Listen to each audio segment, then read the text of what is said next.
কার পরিবর্তন কখন হবে, কার কথাই বদলাবে, কখন বদলাবে কেউ জানে না। জানে কে? আল্লাহ। হয়তো তার কাছে এক কথা দিলে লাগছে যে হায় আসলে আমার জীবন এমন ঘৃণ্য জীবন। ফুজাইল ইবনে ইয়াজ রাহমাতুল্লাহ আলাই, রাত্রি গভীরে উনি বড় ডাকাত সর্দার ছিলেন। তো গভীর রাতে উনি ডাকাতি করতে গেছেন। রাশিয়া সামারকান্দের বড় ডাকাত, পৃথিবীর একজন বড় বিখ্যাত ডাকাত সর্দার ছিল তিনি। তো রাত্রিবেলা যখন গভীর রাতে এক বাড়িতে ডাকাতি করতে ঢুকছে আল্লাহর কুদরতে, দরজার সামনে গিয়ে যখন দাঁড়াইছে তখন শুনতেছিল বাড়িওয়ালা ওই সময় আল্লাহর কোরআন পড়তেছে। আমার কাছে আরবি কিতাব আছে, কিতাবে লিখছে আজ-জুহাদু মিআতুন, ওই কিতাব। তো এটা বাংলা অনুবাদ হয়েছে দুনিয়া বিমুখ শতমনীষী, অসাধারণ কিতাব। তো রাহনুমা প্রকাশনী। তাই উনি দরজায় দাঁড়াইয়া শুনতেছে যে বাড়িওয়ালা ভিতর থেকে ওই ঘরের বুড়া মিয়া আল্লাহর কোরআন পড়তেছে, আলাম ইয়ানি লিল্লাযীনা আমানু আন তাখশা কুলুবুহুম লিযিকরিল্লাহ। আল্লাহ বলছেন আমার মুমিন বান্দা, আমি আল্লাহর স্মরণ, আমার বন্দিগি, আমার জিকির, আমার ইবাদতের জন্য তোমার মনটা নরম হওয়ার, অন্তরটা নরম হওয়ার সময় আজও কি হয়নি? আজও হয় নাই বান্দা? আর কোনদিন আমাকে সেজদা দিবা না? আর কোনদিন আমার নামাজ পড়বা না? তাহলে আর কোনদিন হালাল খাইবা না? আর কোনদিন নারী পর্দা করবা না তুমি? আল্লাহ যেন ভেবে আম করে বলে, দিনের পর দিন যে ফজরের নামাজ পড়ে না, আল্লাহ যেন তাকে ডাক দিয়ে বলে, বান্দা তাহলে কি আর কোনদিন ফজরের সেজদা দিবা না? প্রতিদিন যে গালিগালাজ করে, আল্লাহ যেন বলে, বান্দা তাহলে কি আর কোনদিন এই গুনাহ ছাড়বা না? এভাবেই বলে যাইবা, এভাবেই আমি আল্লাহকে কষ্ট দিবা।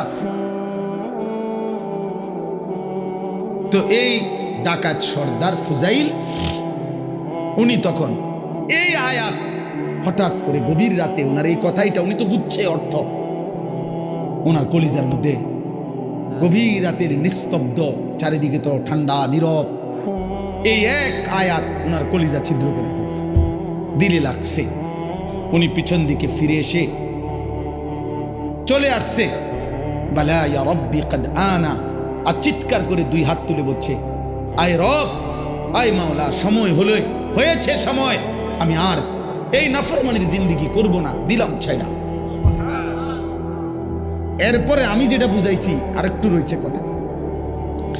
এই ডাকাত সর্দার তিনি এত দুর্ধর্ষ ডাকাত ছিলেন যে ওই জামানায় আপনার যেই কোনো মানুষ, পথিক, মুসাফির, এমনকি বাচ্চা পর্যন্ত ওই অঞ্চলের ওনার নাম শুনলে ভয় পাইত। তো কিতাবে লিখছে যে মায়েরা তাদের বাচ্চাদেরকে দুষ্টামি করলে, ঘুম যাইতে না চাইলে ভয় লাগানোর জন্য বলতো, এই ফুজাইল রে ডাকি, তো বাচ্চা কাঁপতে শুরু করত, মানে তাইলে বাচ্চা সোজা হয়ে যেত, চুপ হয়ে যেত, এমন ভয় পাইতো তাকে, বাচ্চারা পর্যন্ত ভয় পাইতো তার নাম শুনলে। তখন তিনি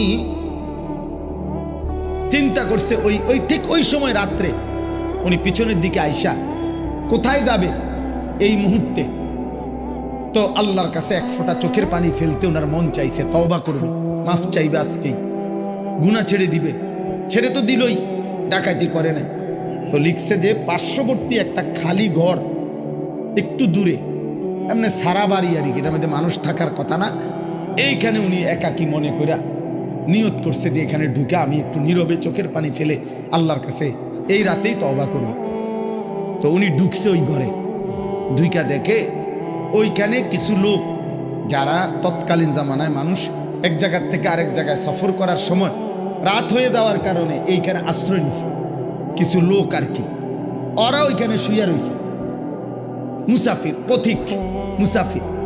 তো এই মুসাফির যেগুলো শুয়ে রয়েছে, ওরা গভীর রাত, কিন্তু কারো চোখে ঘুম নাই, শুয়ে আছে ঠিক চোখ খোলা। তো তখন উনি ঢুকেই শুনতেছে, ওরা বলতেছে এই সাবধান, ঘুমায়ও না কেউ, ফুজাইল যদি টের পায় তাইলে কিন্তু সব লুণ্ঠন করে ফেলবে, সব ছিন্ন ভিন্ন করে ফেলবে, সব কিছু ছিনিয়ে নেবে, কাজে কেউ ঘুমায়ও না, সতর্ক, কোনোভাবেই রাতটা পার করে এখান থেকে পার হইতে হবে। ফুজাইল কিন্তু যদি টের পায়, এই কথা উনি শুনছে, এর দাঁড়ায় দাঁড়ায় উনি তো সেই ফুজাইল। এই তখন কিতাবে লিখছে উনি এইবার এমন কান্দা কানছে, কাইদা বলছে মাওলা আমি বুঝি এমন নিকৃষ্ট হইলাম যে বাচ্চা পর্যন্ত আমারে ভয় পায়, এমনকি পথিক মুসাফির ভিন দেশি পর্যন্ত আমার নামে কাঁফে, আমি কি পরিমাণ মানুষের কষ্ট দিলাম। তখন উনি নিয়ত করে বলছে আল্লাহ আমি আর এই জমিনেই থাকবো না, এই মাটিতেই আমি এই দেশেই আর থাকবো না। তখন উনি তওবা করে সরাসরি হিজরত করে আল্লাহর ঘর মক্কায় চলে আসছে, আর বাকি হায়াত কাবার পাশেই উনি জীবন কাটাইছে। এরপরে উনি হইছেন সাইয়্যিদুল আউলিয়া, আউলিয়াদের সর্দার।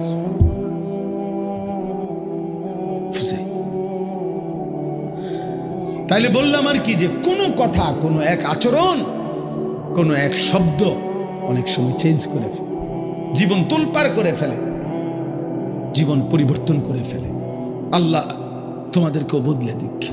তোমরা যারা কিশোর ছিলে, নওজোয়ান ছিলে, দোস্ত তোমার জীবনের কদর করা উচিত। তোমার কথা কেউ মনে করবে না, তুমি নষ্ট হয়ে গেলে ধীরে ধীরে তোমার জীবন, তোমার চরিত্র, তোমার আখলাক, তোমার লজ্জাস্থান, তোমার শরীর, তোমার কোমর, তোমার যৌবন তুমি শেষ করে দিলে, খোদার কসম কেউ মনে করবে।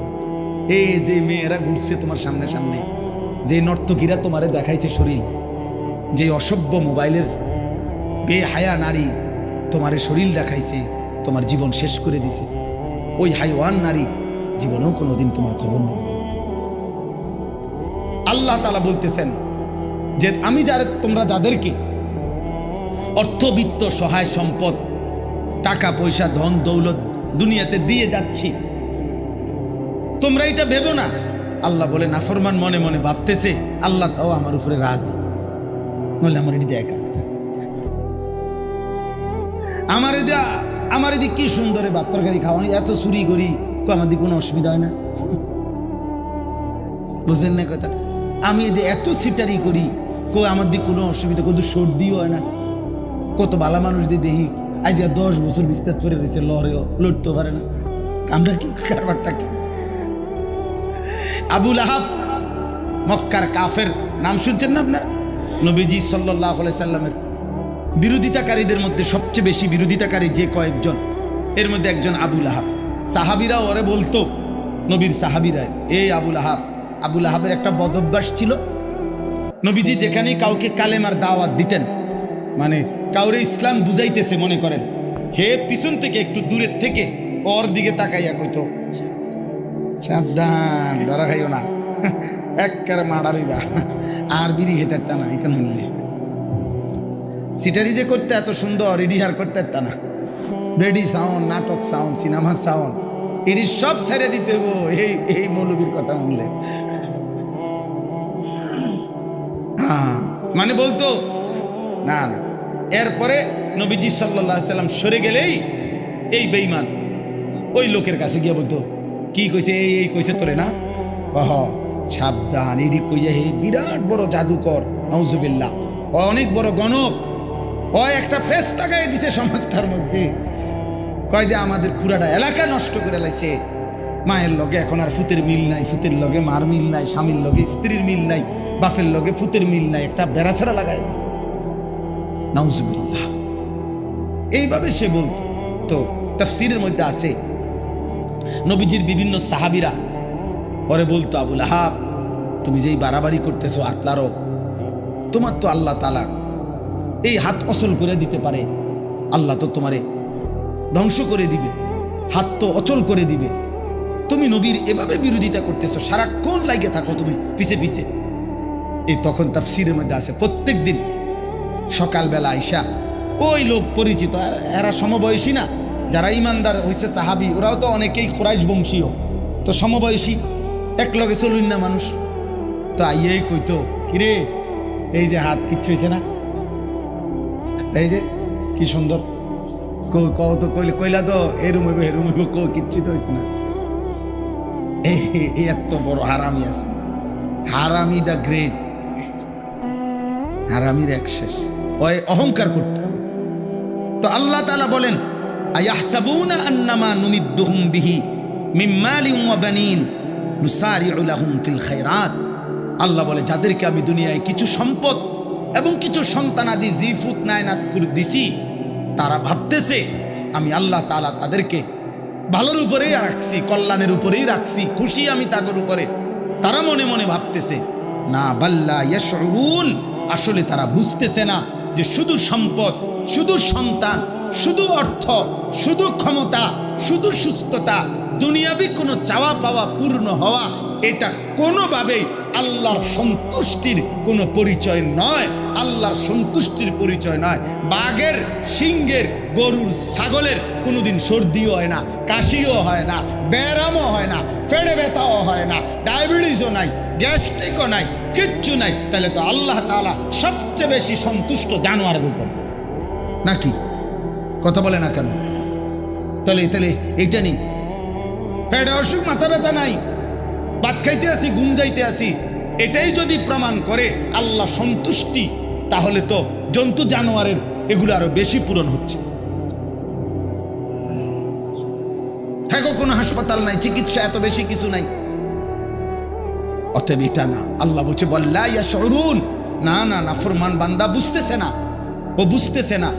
ভাত খাইতে দিচ্ছি বলে, ঘুম যাইতে দিচ্ছি বলে আমি এটা প্রতিদিনের জন্য বলি যে আরে ভাই, কেউ কেউ আসো তোমরা ছেলেরা, হয়তো মনে করছো কোনো রোগ নাই, শোক নাই, কেউ বাধা দেয় না, সব মন মতো চলতেছে, মন মতো তুমি ভেবেছ এভাবেই চলবে। না না, আল্লাহ বলে দুনিয়ায় ভালো থাকা, দুনিয়ায় একটু আরামে থাকা, এটা আমি আল্লাহর সন্তুষ্টির পরিচয় প্রমাণ নয়। আমি তো কাফের বেঈমানকে দুনিয়া অনেক ভালো থাকতে দিছি, অনেক সম্পত্তি দিয়ে ভরপুর করে দিছি। অতএব এগুলো কি আমি আল্লাহর সন্তুষ্টির জন্য দিছি? কথা বলেন না কেন? তাহলে এটা না।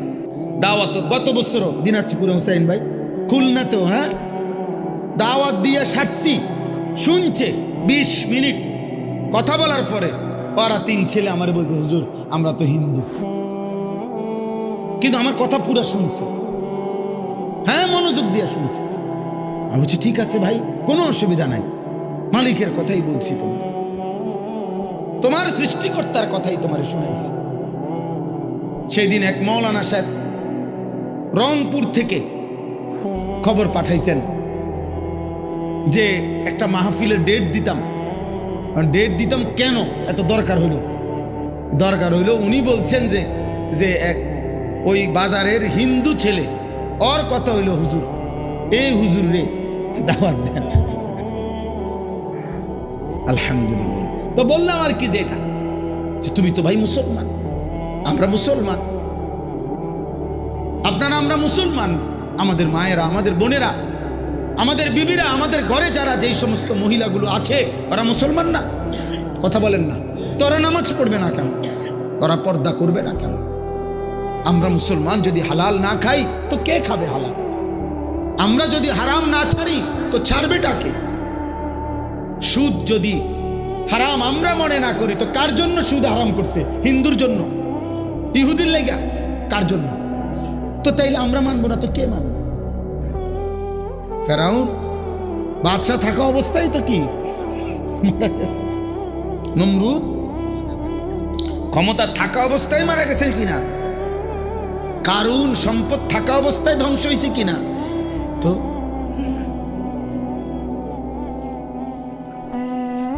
আল্লাহ মাফ করে দেন, মাফ করে দেন। এজন্য বললাম ভাই, বুঝা দরকার, শেখা দরকার।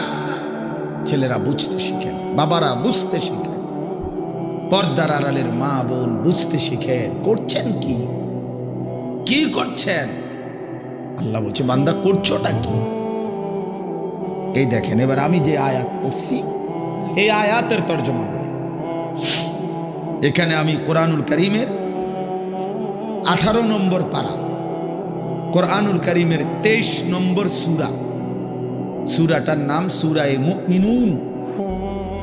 এই সূরার 6টা আয়াত 57, 58, 59, 60, 61, 62 এই 6টি আয়াত তেলাওয়াত করেছি শুরুতে। এই 6 আয়াতকে সামনে রেখে আমি মূলত আর অল্প কিছু কথা আরজ করতে চাই। আল্লাহ তাআলা আমাদেরকে তৌফিক দান করেন।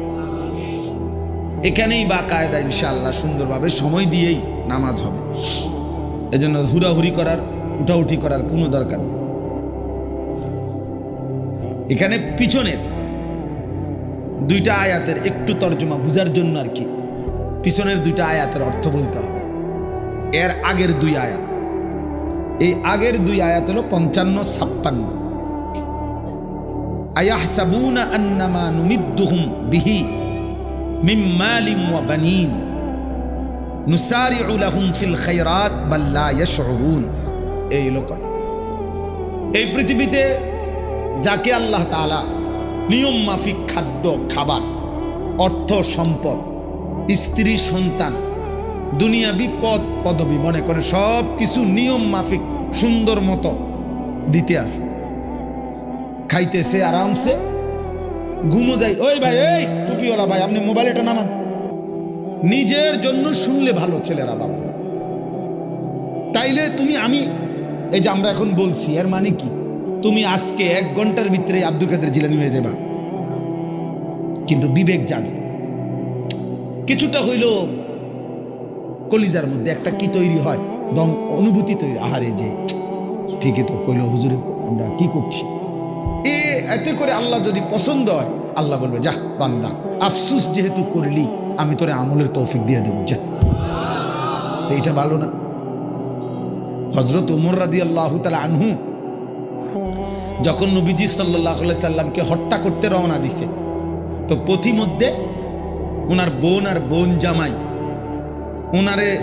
ওনারাও কালেমা গ্রহণ করছে শুনে অগবাড়িতে গিয়ে আগে অগরে কন্যাইছে, এমন মারা মারছে, মারতে মারতে ওরা যখন রক্তাক্ত হয়ে গেছে, তখন ওনার বোন, ওমরের বোন ফাতেমা, বোনের নাম ছিল ফাতেমা, এই ফাতেমা ওমরের বোন একটা কথা বলে উঠছে যখন রক্ত পড়ছে গায়ে, তখন সে বলছে, ওমর আমি কি তোমার বোন নই? আমি কি এক মায়ের সন্তান না? তাহলে তুমি আমার রক্ত প্রবাহিত করার অধিকার তোমারে কে দিবে? আমি কি এক মায়ের সন্তান না? এই ওমর রাদিয়াল্লাহু তাআলা তখন থেমে গেছে, কাঁপ দিয়ে উঠছে, ইন্নালিল্লাহি, আমার আপন বোন, আমি ওরা মানলাম কেন? রক্ত ঝরাইবার অধিকার আমি কেমন পাইলাম? এরপরে ওমর রাদিয়াল্লাহু থাইমা গেছে। এ থাইমা উনি এবার একটু থাইমা আরে বলছে, বোনেরে তাহলে হুম, আমি যে সময় ঢুকছি এই সময় কি জানি পড়তেছিলি, এটি কর, কি পড়তেছিলি কর, এটা শোনা। আমার মনে হয় আর কি মালিক আসমান থেকে বলতেছে, ওমর ঠিক আছে, এবার হেদায়েত দিয়ে দেব, হেদায়েত দিয়ে দেব, যা শুনতে চাইছো তো যাও, ঈমান দিয়ে দেব। তে এইবার কোরআনুল কারীম শুনাইছে ওমরকে 2-4 আয়াত সূরা তাহা, এই সূরা থেকে ওমর রাদিয়াল্লাহু তাআলা আনহু বলছে, থামো, আল্লাহ লাগবে না, বইছে বুঝছি। কি বুঝছো? বলছে চলো। বোনকে বলছে, বোন জামাইরে বলছে। হযরত খাব্বাব ইবনুল আরাত উনিও ছিলেন এখানে, আড়ালে লুকায় ছিলেন, তিনি মূলত পড়াইতেছিলেন। তো মূলত কোরআন শরীফ তেলাওয়াত করছে উনি, খাব্বাব রাদিয়াল্লাহু তাআলা। তো বসে চলো সবাই চলো, কই যাবা? মুহাম্মদের দরবারে চলো, নবীজির দরবার। কি করবা? হ্যাঁ খয় এখন তুম করে লইয়া আর গর্দান নেব না, নিজের গর্দানি মুহাম্মদের কদমে দিয়ে। তো কালেমা পড়ে মুসলমান। ওই যে একটু থাম, একটু কইছে কথা এটা, আচ্ছা ক দেখি কি বলছে, কি পড়ছিলা কও এটি শুনা। তো গইছিল তো গোসা কইরা, আল্লাহ বলছে যায় এই অবস্থায় হেদায়েত দিয়ে দেব।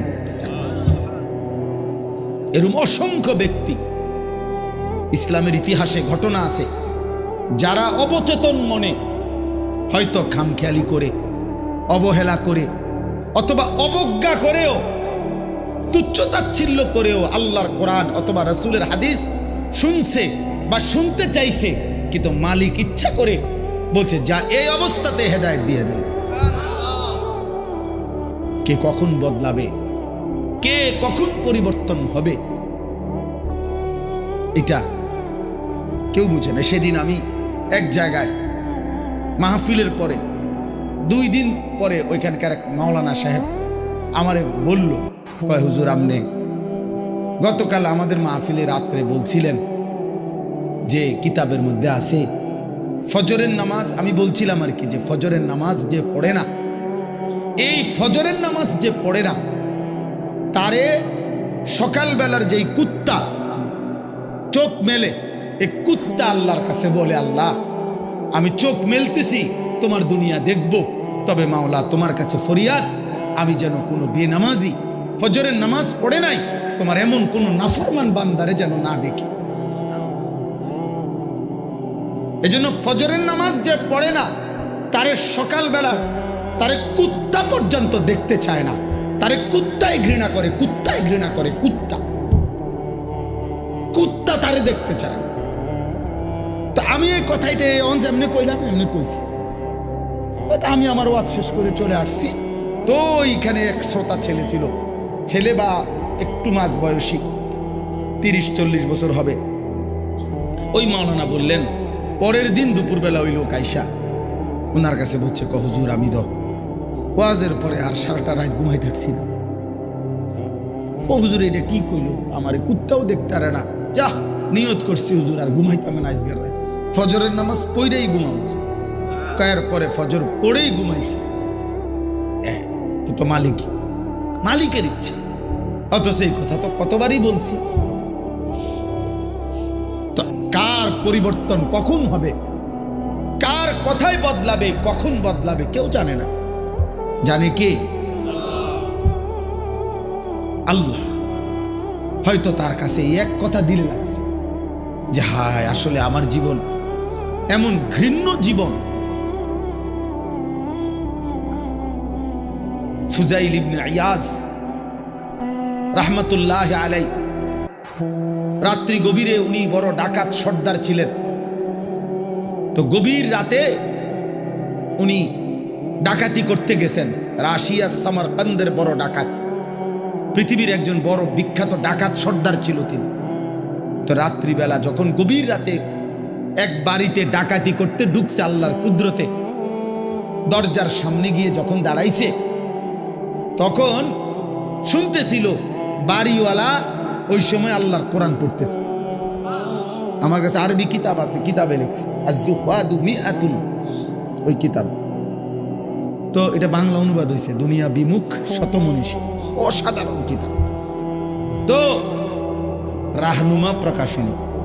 তাই উনি দরজায় দাঁড়াইয়া শুনতেছে যে বাড়িওয়ালা ভিতর থেকে ওই ঘরের বুড়া মিয়া আল্লাহর কোরআন পড়তেছে, আলাম ইয়ানি লিল্লাযীনা আমানু আন তাখশা কুলুবুহুম লিযিকরিল্লাহ। আল্লাহ বলছেন আমার মুমিন বান্দা, আমি আল্লাহর শরণ, আমার বন্দেগী, আমার জিকির, আমার ইবাদতের জন্য তোমার মনটা নরম হওয়ার, অন্তরটা নরম হওয়ার সময় আজও কি হয়নি? আজও হয় নাই বান্দা? আর কোনদিন আমাকে সেজদা দিবা না? আর কোনদিন আমার নামাজ পড়বা না? তাহলে আর কোনদিন হালাল খাইবা না? আর কোনদিন নারী পর্দা করবা না তুমি? আল্লাহ যেন ভেবে আম করে বলে, দিনের পর দিন যে ফজরের নামাজ পড়ে না, আল্লাহ যেন তাকে ডাক দিয়ে বলে, বান্দা তাহলে কি আর কোনদিন ফজরের সেজদা দিবা না? প্রতিদিন যে গালিগালাজ করে, আল্লাহ যেন বলে, বান্দা তাহলে কি আর কোনদিন এই গুনাহ ছাড়বা না? এভাবেই বলে যাইবা, এভাবেই আমি আল্লাহকে কষ্ট দিবা। তো এই ডাকাত সর্দার ফুজাইল, উনি তখন এই আয়াত হঠাৎ করে গভীর রাতে ওনার এই কথাইটা, উনি তো বুঝছে অর্থ, ওনার কলিজার মধ্যে গভীর রাতের নিস্তব্ধ, চারিদিকে তো ঠান্ডা নীরব, এই এক আয়াত ওনার কলিজা ছিদ্র করে ফেলছে, দিলে লাগছে। উনি পিছন দিকে ফিরে এসে চলে আসছে, বালা ইয়া রব্বি কদ আনা আর চিৎকার করে দুই হাত তুলে বলছে, আয় রব, আয় মাওলা, সময় হয়েছে সময়, আমি আর এই নাফরমানির জিন্দেগি করব না, দিলাম ছাইনা। এরপরে আমি যেটা বুঝাইছি আরেকটু রয়েছে কথা। এই ডাকাত সর্দার তিনি এত দুর্ধর্ষ ডাকাত ছিলেন যে ওই জামানায় আপনার যেই কোনো মানুষ, পথিক, মুসাফির, এমনকি বাচ্চা পর্যন্ত ওই অঞ্চলের ওনার নাম শুনলে ভয় পাইত। তো কিতাবে লিখছে যে মায়েরা তাদের বাচ্চাদেরকে দুষ্টামি করলে, ঘুম যাইতে না চাইলে ভয় লাগানোর জন্য বলতো, এই ফুজাইল রে ডাকি, তো বাচ্চা কাঁপতে শুরু করতো। মানে তাইলে বাচ্চা সোজা হয়ে যেত, চুপ হয়ে যেত, এমন ভয় পাইতো তাকে, বাচ্চারা পর্যন্ত ভয় পাইতো তার নাম শুনে। তখন তিনি চিন্তা করছে, ওই ঠিক ওই সময় রাত্রে উনি পিছনের দিকে আইসা কোথায় যাবে এই মুহূর্তে, তো আল্লাহর কাছে এক ফোঁটা চোখের পানি ফেলতে ওনার মন চাইছে, তওবা করবে, মাফ চাইবে, আজকেই গুনাহ ছেড়ে দিবে। ছেড়ে তো দিলই, ডাকাতি করে না। তো লিখছে যে পার্শ্ববর্তী একটা খালি ঘর একটু দূরে, এমনি সারা বাড়ি আর কি, এটার মধ্যে মানুষ থাকার কথা না, এইখানে উনি একাকী মনে করে নিয়ত করছে যে এখানে ঢুকে আমি একটু নীরবে চোখের পানি ফেলে আল্লাহর কাছে এই রাতেই তওবা করব। তো উনি ঢুকছে ওই ঘরে, ঢুইকা দেখে ওইখানে কিছু লোক, যারা তৎকালীন জামানায় মানুষ এক জায়গার থেকে আরেক জায়গায় সফর করার সময় রাত হয়ে যাওয়ার কারণে এইখানে আশ্রয় নিছে কিছু লোক আর কি, ওরা ওইখানে শুয়ে রয়েছে, মুসাফির, পথিক, মুসাফির। তো এই মুসাফির যেগুলো শুয়ে রয়েছে, ওরা গভীর রাত, কিন্তু কারো চোখে ঘুম নাই, শুয়ে আছে ঠিক চোখ খোলা। তো তখন উনি ঢুকেই শুনতেছে, ওরা বলতেছে, সাবধান, ঘুমায় না কেউ, ফুজাইল যদি টের পায় তাইলে কিন্তু সব লুণ্ঠন করে ফেলবে, সব ছিন্ন ভিন্ন করে ফেলবে, সব কিছু ছিনিয়ে নেবে, কাজে কেউ ঘুমায় না, সতর্ক, কোনোভাবেই রাতটা পার করে এখান থেকে পার হইতে হবে, ফুজাইল কিন্তু যদি টের পায়। এই কথা উনি শুনছে, এর দাঁড়ায় দাঁড়ায় উনি তো সেই ফুজাইল। এই তখন কিতাবে লিখছে উনি এইবার এমন কান্দা কানছে, কাইদা বলছে, মাওলা, আমি বুঝি এমন নিকৃষ্ট হইলাম যে বাচ্চা পর্যন্ত আমারে ভয় পায়, এমনকি পথিক, মুসাফির, ভিন দেশি পর্যন্ত আমার নামে কাঁপে, আমি কি পরিমাণ মানুষের কষ্ট দিলাম। তখন উনি নিয়ত করে বলছে, আল্লাহ, আমি আর এই জমিনেই থাকবো না, এই মাটিতেই, আমি এই দেশেই আর থাকবো না। তখন উনি তওবা করে সরাসরি হিজরত করে আল্লাহর ঘর মক্কায় চলে আসছে, আর বাকি হায়াত কাবার পাশেই উনি জীবন কাটাইছে। এরপরে উনি হইছেন সাইয়্যিদুল আউলিয়া, আউলিয়াদের সর্দার।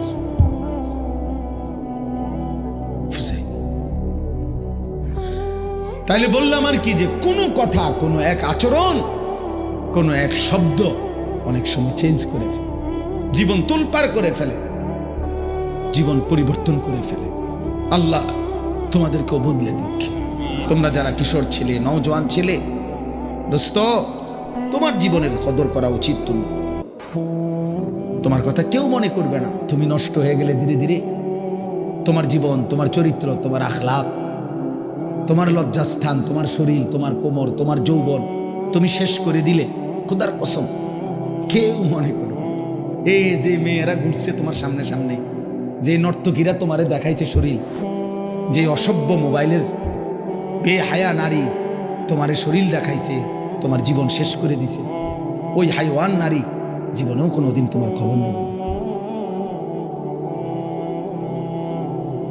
কোনো খবর নেবে, ফাঁকি দিয়ে তুমি তোমার হায়াত শেষ করে দিলে আর কি। তোর নিজের চরিত্র, নিজের আখলাক, নিজের ঈমান, নিজের আখেরাত, নিজের শরীর, নিজের যৌবন সব শেষ করে দিলা, বিনিময়ে ঘোড়ার আন্ডা ছাড়া, ঘোড়ার ডিম ছাড়া আর কিছুই নেই, বিনিময়ে ফাসাদ লাত্তি ছাড়া আর কিছুই মিলবে, আর কিছুই মিলবে। এজন্য কেউ যদি বুঝে থাকো, বাবা আপনারাও যারা বয়স্ক লোক, এই সুদ খান, কিস্তি নেন, ওজনে কম দেন, 2 নম্বরই 6 নম্বরই সিটারি ব্যবসা বা উপার্জন করেন, আপনার কথা কেউ মনে রাখবেন, শুধু শুধু কষ্ট করতেছে না। হ্যাঁ, জিপুত সর্বোচ্চ পয়লা বছর হয়তো গরুর গোস্ত দিয়া মানুষ দুজন খাওয়াইব, আর এরপরের বছর ফার্মের মুরগা, এরপরের বছর এই বছর একটু বেশি ঝামেলা আছে, ফাঙ্গাস মাছ। যাক হোসেন ভাই দুজন কইছেন, ধরে নিলাম যান 3 বছর জানতো, 4 নম্বর বছর তো আর মাছে নাই, আর খবর নাই। স্বার্থপর সন্তান ভুলে যাবে, স্বার্থপর স্ত্রী ভুলে যাবে। ধোকা ধোকা ধোকা। কবর থেকে শুনবেন ওরা ওদেরকে নিয়ে ব্যস্ত আছে, আপনার কথা মনে করার আর কেউ নাই। হাদিসের মধ্যে আছে, আল্লাহর নবী সাল্লাল্লাহু আলাইহি সাল্লাম বলেন, কোন ব্যক্তিকে, শুনেন বাবাদের, নবীজি বলছেন, কোন ব্যক্তিকে যদি হাত পাও বাইন্দা, মনে করেন হাত পাও একদম বাইন্দা সাগরের মধ্যে অথই নদীর মধ্যে যদি কাউকে ছেড়ে দেয়, বাঁচার অথবা একটু সাঁতার কাটার 1 মিনিট কোনো সুযোগ ক্ষমতা আছে? কেন নাই? কারণ কি করে রাখছে? হাত পা বাইন্দা ছেড়ে দিছে।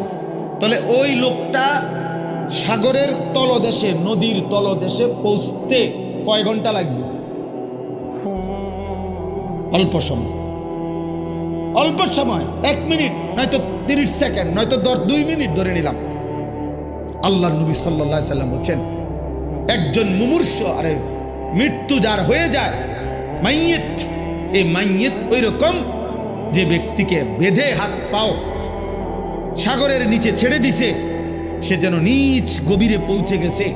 অর্থাৎ তার তো আর নিজের ঈমান, আমল, জিকির, তেলাওয়াত, সেজদা, দান, সাদাকা, মাটির উপরে তো তার নামে কোটি কোটি টাকার সম্পদ আছে, কিন্তু তার তো দান করার আর কোনো ক্ষমতা নাই। পৃথিবী তো আছে, কিন্তু তার তো সেজদা করার, মসজিদ তো আছে, মাইক আজানও তো হচ্ছে, কিন্তু অত আর সেজদা দেওয়ার কি নাই, সুযোগ নাই। মানে এই হাত পাও বাঁধা ওই ব্যক্তির মতো যে সাঁতার কাটার কোনো সুযোগ নাই, আমল করার কোনো সুযোগ নাই। আল্লাহর কসম, নবী বলছে, ওই রকম ব্যক্তি মাইয়িত শুধুমাত্র অপেক্ষা করে, যদি কোনো বংশধর হায় আমার জন্য একটু দোয়া করত, যদি কোনো বংশধর আমার জন্য একটা সূরা পড়তো, যদি কোনো বংশধর আমার জন্য একটু কোরআন তিলাওয়াত করত, তাহলে সাথে সাথে ওই ব্যক্তি সাগরের তলদেশ থেকে খুশি হয় আর আনন্দিত হয়, মহান আল্লাহ তার আযাব কমায় দেয়। তাহলে ওই রকম সন্তানও তো বানাইল না। সন্তানও তো এবার নিজে জীবিত থাকতে ওনার চোখের সামনে ছেলে 365 দিনে কোনোদিন ফজরের নামাজ পড়ে না, ওনার মরার পরে ওই ফুতে তাহাজ্জুদ করব, ঠিক না?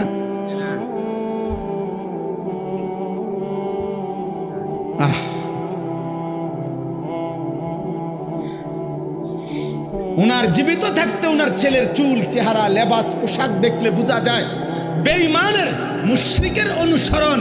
তো উনার মরার পরে উনার ফুতের চুল, চেহারা, সিরাত, সুরাত, আখলাক, চরিত্র হয়ে যাবে বাইজিদ বুস্তামি এবং জুনায়েদ বাগদাদির মতো। তাহলে ওই আমনের কবরে কি পাঠাইব? ওই বুঝেটা কি? পরে তো আপনি কোরআনও শিখান নাই, পরে তো আপনি দিনও শিখান নাই, পরে তো দিয়ে গেছেন বিল্ডিং। তো ওই আমনের কবরে ডেইলি একটা একটা ইট খুললা খুললা কবরে দিয়ে, আব্বা আমনে আমার জন্য বিল্ডিং রেখে গেছেন, আমি দরকার হইলে আলগা ইট আমি লাগামু, আমনের ইট আমনের কবরে দিলাম।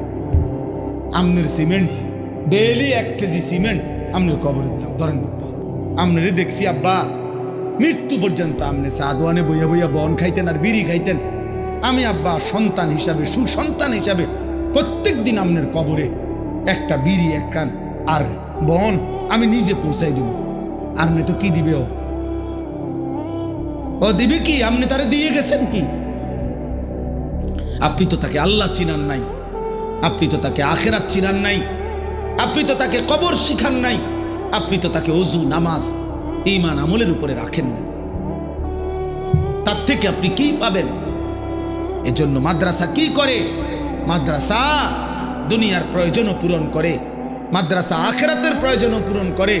মাদ্রাসা এই তালেব ইলম নিজের ঈমান আমলও ঠিক করে, আর তালেব ইলমের সেজদা, নামাজ, কোরআন, সূরা, কেরাত এর বরকতে তার পুরা খানদানের কবরের আযাব মাফ হয়ে যায়। মাদ্রাসা, তালিব ইলম, হাফেজ, আলেম হাজারো লাখো মানুষের নাজাতের উসিলা হয়ে যায়, নাজাতের উসিলা হয়ে যায়। আমি সেদিন বলছিলাম, সেদিনও এখানে কিছু ছিল, মুরগার খামারা ছিল, ওই সময় মুরগা বেচা হইতো, আর এখন আখেরাত বিক্রি হয়, এখন কবরের সামান তৈরি হয়, এখন কবরের সামান। ভাই মনে আছে না, আমরা সবাই মিলে কথা কইছি এখানে, তখন বলছি আমরা হিসাব করছি দাঁড়ায় দাঁড়ায়, না মুরগার খামার ছিল, পুরান অব্যবহৃত মুরগির খামার।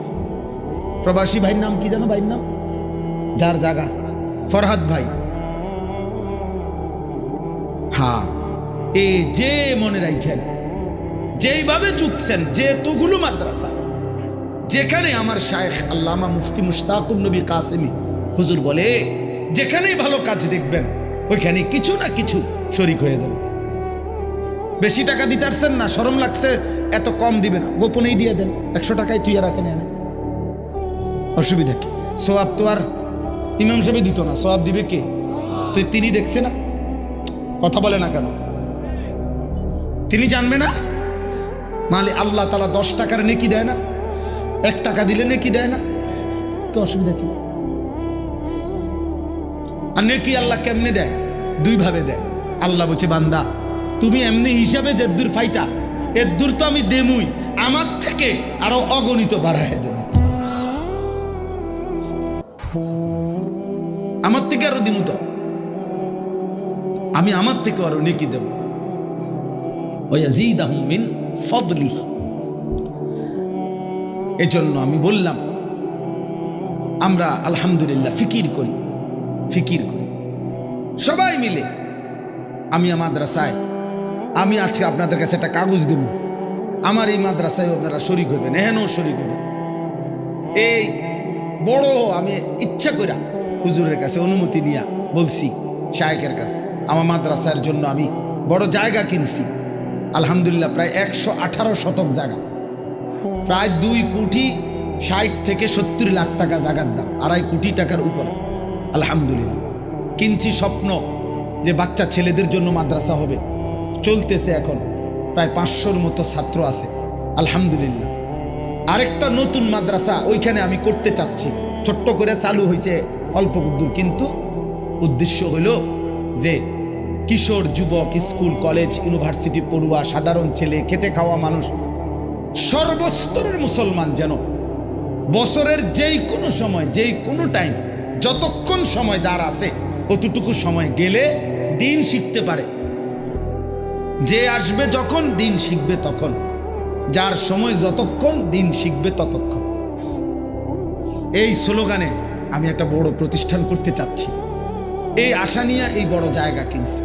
তো আমি আমার শায়েখের কাছে বলছি যে হুজুর, আমি একটা হিসাব বাইর করছি, 1 মুসল্লা পরিমাণ জায়গার দাম, নামাজের জায়নামাজ পরিমাণ মাটির দাম 4,200 টাকা। আমি বললাম, হুজুর আমি একটা কাগজ ছাপাইছি, হ্যান্ডবিল, সব হাতে হাতে দেই, যদি কোন আল্লাহর বান্দা যার ভাল লাগে যেখান থেকে বল দেও, কেউ যদি দেয় তাহলে আমরা তাকে আজীবন আমাদের মাদ্রাসার উন্নয়ন সদস্য বানাবো। আর যদি আল্লাহ তৌফিক দে, কবুল করে, মাদ্রাসা চালু থাকে, মসজিদ, মাদ্রাসা, দিনই এই ব্যবস্থাপনা, দিন শিখানো, তাহলে সদকায়ে জারিয়ার সওয়াব ওই ব্যক্তি পাইতেই থাকবে। হইতে পারে মনেও থাকবে না তার এই 4,000 টাকার কথা, 2,000 টাকার কথা, কিন্তু হাসরের ময়দানে খোদার কসম আমল নামার মধ্যে নেকি দেখা খুশি হয়েছে। যেন প্রতিটা ভালো কাজের আয়োজনে সহযোগিতা করবে, সহযোগিতা করবে, সহযোগিতা করবে। ছেলেরা তোমাদের কবুলি, তুমি 10 টাকা দিও দিনই কাজে, এই নিয়তে দিও যে আল্লাহ আমার কাছে তো বেশি নাই, মাওলা আমি 50টা টাকা দিলাম, আমার এই উসিলায় নামাজি বানাই দেন, আমার চরিত্রটা সুন্দর করে দেন, আমারে আপনার ভালোবাসা দেন।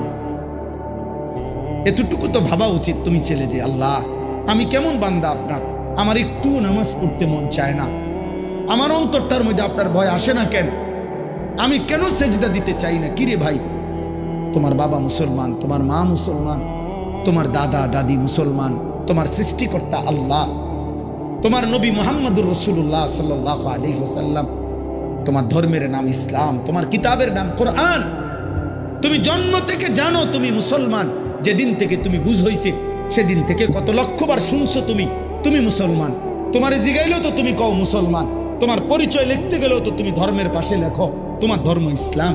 তাহলে এইভাবে তুমি জানার পর, বুঝার পর, মানার পর, স্বীকার করার পর তো তুমি নামাজ পড়ো না কেন?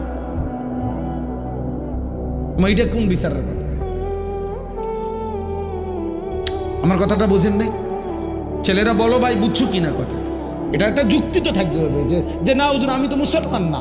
তো তুমি কও তুমি মুসলমান না, তাহলে তো সারে, তো কথাই আর থাকে না, তাহলে তো আর কোনো ঝামেলাই নাই। তুমি এটা বলো এখানে দাঁড়াইয়া যে হুজুর আসলে আপনি ভুল বুঝছেন। আমি এরকম হয়েছে তাবলীগের কাজে গেছি, দাওয়াত গত বছর দিনাজপুরে হুসাইন ভাই খুলনাতেও, হ্যাঁ দাওয়াত দিয়ে সারছি, শুনছে 20 মিনিট কথা বলার পরে ওরা 3 ছেলে আমার বলতে হুজুর আমরা তো হিন্দু, কিন্তু আমার কথা পুরো শুনছে, হ্যাঁ মনোযোগ দিয়ে শুনছে। আমি বলছি ঠিক আছে ভাই, কোনো অসুবিধা নাই, মালিকের কথাই বলছি, তোমার সৃষ্টিকর্তার কথাই তোমারে শুনাইছি। সেই দিন এক মাওলানা সাহেব রংপুর থেকে খবর পাঠাইছেন যে একটা মাহফিলের ডেট দিতাম।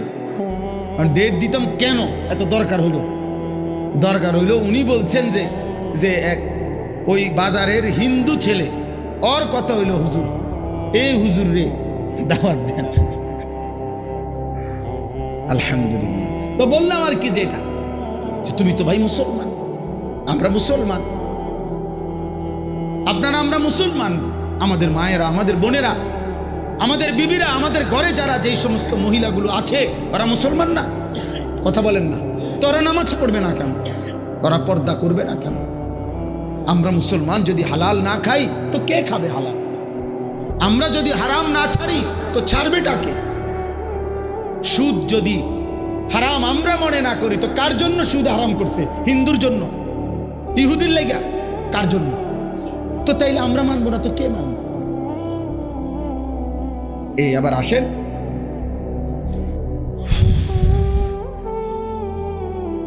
বলা তো উচিত সারা রাত, বাকিটা হুসেন বেকু। আল্লাহ তাআলা বলতেছেন যে আমি তোমরা যাদেরকে অর্থবিত্ত, সহায় সম্পদ, টাকা পয়সা, ধন দৌলত দুনিয়াতে দিয়ে যাচ্ছি, তোমরা এটা ভেবো না। আল্লাহ বলে নাফরমান মনে মনে ভাবতেছে আল্লাহ তাও আমার উপরে রাজি, নইলে আমার এটি দেখা, আমার এদিকে কি সুন্দর ভাত তরকারি খাওয়া, এত চুরি করি, আমার দিকে কোনো অসুবিধা হয় না। বুঝেন না কথা? আমি এত সিটারি করি, আমার দিকে কোনো অসুবিধা, কত সর্দিও হয় না। কত ভালো মানুষ দিয়ে দেখি আজ 10 বছর বিস্তার করে রয়েছে, লড়তেও পারে না। আমরা কি কারবারটা কি? আবু লাহাব মক্কার কাফের, নাম শুনছেন না আপনার? নবীজি সাল্লাল্লাহু আলাইহি সাল্লামের বিরোধিতাকারীদের মধ্যে সবচেয়ে বেশি বিরোধিতাকারী যে কয়েকজন, এর মধ্যে একজন আবু লাহাব। সাহাবীরা ওরে বলতো, নবীর সাহাবীরা, এই আবু লাহাবের একটা বদ অভ্যাস ছিল।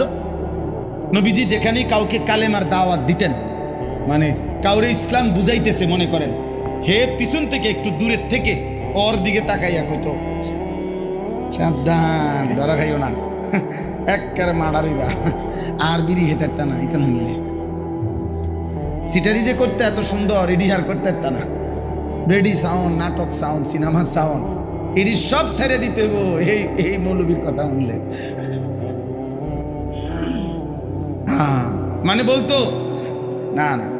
এরপরে নবীজি সাল্লাল্লাহু আলাইহি সাল্লাম সরে গেলেই এই বেঈমান ওই লোকের কাছে গিয়ে বলতো, কি কইছে? এই কইছে তোরে না?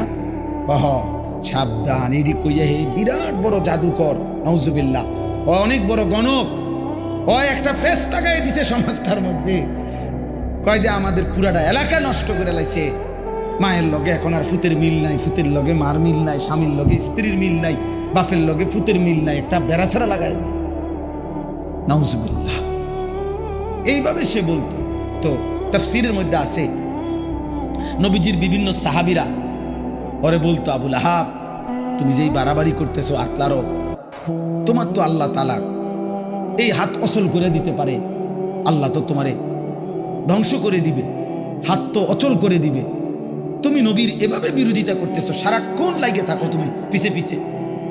এই তখন তাফসীরের মধ্যে আছে প্রত্যেক দিন সকালবেলা আইসা ওই লোক পরিচিত, এরা সমবয়সী না, যারা ইমানদার হয়েছে সাহাবি, ওরাও তো অনেকেই কুরাইশ বংশীয়, তো সমবয়সী, এক লগে চলুন না মানুষ, তো আইয়াই কইতো, কিরে এই যে হাত কিচ্ছু হয়েছে না, এই যে কি সুন্দর কত কইলা তো এরুম হইব এরুম হইব, কিচ্ছু তো হয়েছে না। এই এত বড় হারামি আছে, হারামি দা গ্রেট, হারামির এক শেষ, ওই অহংকার করত। তো আল্লাহ তাআলা বলেন, আয়াহসাবুনা আন্নামা নুমিদ্দুহুম বিহি মিন মালিন ওয়া বানিন নুসারিউ লাহুম ফিল খায়রাত। আল্লাহ বলে, যাদেরকে আমি দুনিয়ায় কিছু সম্পদ এবং কিছু সন্তানাদি জিফুত নায়নাত করে দিছি, তারা ভাবতেছে আমি আল্লাহ তাআলা তাদেরকে ভালোর উপরেই রাখছি, কল্যাণের উপরেই রাখছি, খুশি আমি তাদের উপরে, তারা মনে মনে ভাবতেছে। না, বাল্লা ইয়াশউরুন, আসলে তারা বুঝতেছে না যে শুধু সম্পদ, শুধু সন্তান, শুধু অর্থ, শুধু ক্ষমতা, শুধু সুস্থতা, দুনিয়াবি কোনো চাওয়া পাওয়া পূর্ণ হওয়া, এটা কোনোভাবেই আল্লাহর সন্তুষ্টির কোনো পরিচয় নয়, আল্লাহর সন্তুষ্টির পরিচয় নয়। বাঘের, সিংহের, গরুর, ছাগলের কোনোদিন সর্দিও হয় না, কাশিও হয় না, ব্যায়ামও হয় না, ফেড়ে ব্যথাও হয় না, ডায়াবেটিসও নাই, গ্যাস্ট্রিকও নাই, কিচ্ছু নাই। তাহলে তো আল্লাহ তাআলা সবচেয়ে বেশি সন্তুষ্ট জানোয়ারের উপর, নাকি? কথা বলে না কেন?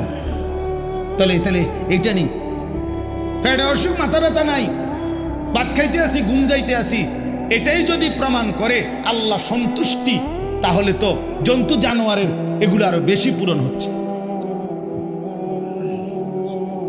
হ্যাঁ, কোনো হাসপাতাল নাই, চিকিৎসা এত বেশি কিছু নাই, অতএব এটা না। আল্লাহ বলছে বল্লা ইয়াশউরুন, না না, নাফরমান বান্দা বুঝতেছে না, ও বুঝতেছে না। ভাত খাইতে দিচ্ছি বলে, ঘুম যাইতে দিচ্ছি বলে, আমি এটা প্রতিদিনের জন্য বলি যে আরে ভাই, কেউ কেউ আসো তোমরা ছেলেরা, হয়তো মনে করছো কোনো রোগ নাই, শোক নাই, কেউ বাধা দেয় না, সব মন মতো চলতেছে, মন মতো তুমি ভেবেছ এভাবেই চলবে। না না, আল্লাহ বলে দুনিয়ায় ভালো থাকা, দুনিয়ায় একটু আরামে থাকা, এটা আমি আল্লাহর সন্তুষ্টির পরিচয় প্রমাণ নয়। আমি তো কাফের বেঈমানকে দুনিয়া অনেক ভালো থাকতে দিছি, অনেক সম্পত্তি দিয়ে ভরপুর করে দিছি, অতএব এগুলো কি আমি আল্লাহর সন্তুষ্টির জন্য দিছি? কথা বলেন না কেন? তাহলে এটা না। তাহলে এখন আল্লাহ তাআলা বলেন, সন্তুষ্ট আমি কাদের উপরে? প্রকৃত পক্ষে কল্যাণের উপরে আছে কারা? প্রকৃত পক্ষে সফলতার উপরে আছে কারা? যাদের মধ্যে 4টা গুণ আছে। কয়টা গুণ? এই কথা শেষ, 4টি গুণ। 1 নাম্বার,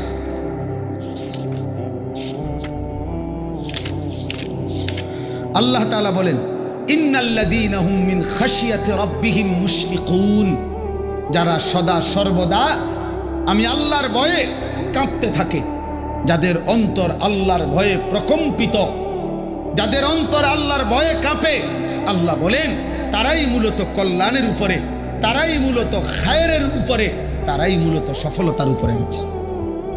2, ওয়াল্লাযীনা হুম বিআয়াতি রাব্বিহিম ইউমিনুন, যারা পুরা কোরআনের আয়াতগুলো, আল্লাহর হুকুমগুলো, আল্লাহর বিধানগুলো সর্বান্তকরণে মেনে নিচ্ছে, গ্রহণ করছে, ঈমান রাখতেছে, পালন করতেছে, তারাই হচ্ছে কল্যাণের উপরে, আল্লাহর সন্তুষ্টির উপর।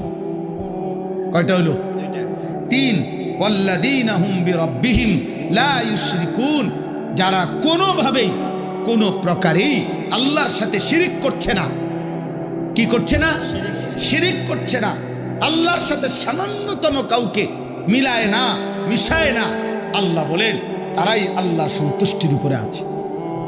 4 নাম্বার, ওয়াল্লাযীনা ইউতুনা মা আতাউ ওয়া কুলুবুহুম ওয়াজিলাতুন আন্নাহুম ইলা রাব্বিহিম রাজিউন, যারা আল্লাহর দেওয়া সমস্ত নিয়ামত পেয়ে শরীর, স্বাস্থ্য, সম্পদ, টাকা পয়সা, স্ত্রী, সন্তান, জীবন, যৌবন, সক্ষমতা সবকিছু যা তাকে আল্লাহ দিছে ওইটুকু দিয়ে সে আল্লাহর পথেই তা ব্যয় করছে।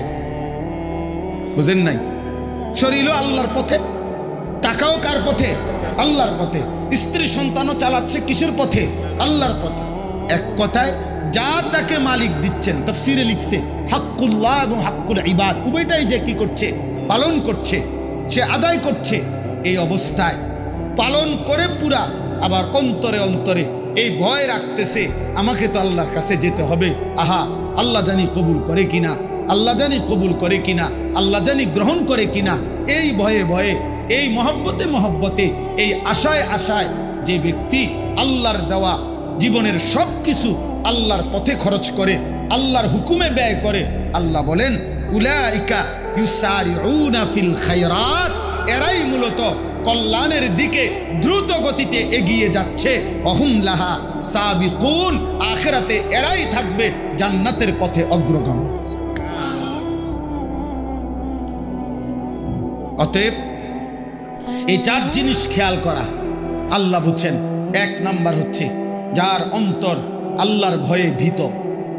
দুই, আল্লাহর আদেশ নিষেধ কোরআন যে পুরাপুরি মেনে নিচ্ছে।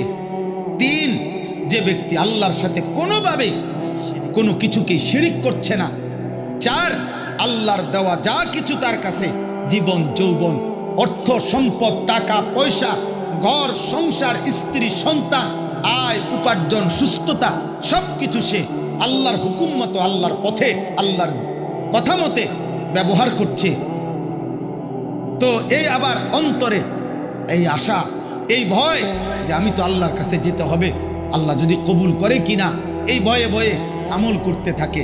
আল্লাহ বলেন তারাই কল্যাণের পথে অগ্রগামী, তারাই কল্যাণের পথে ছুটছে, আর আখিরাতে তারা জান্নাতের পথে সবার আগেই জান্নাতের দুয়ারে থাকবে। এরপরে আল্লাহ বলেন ওয়ালা নুকাল্লিফু নাফসান ইল্লা বুসআহা।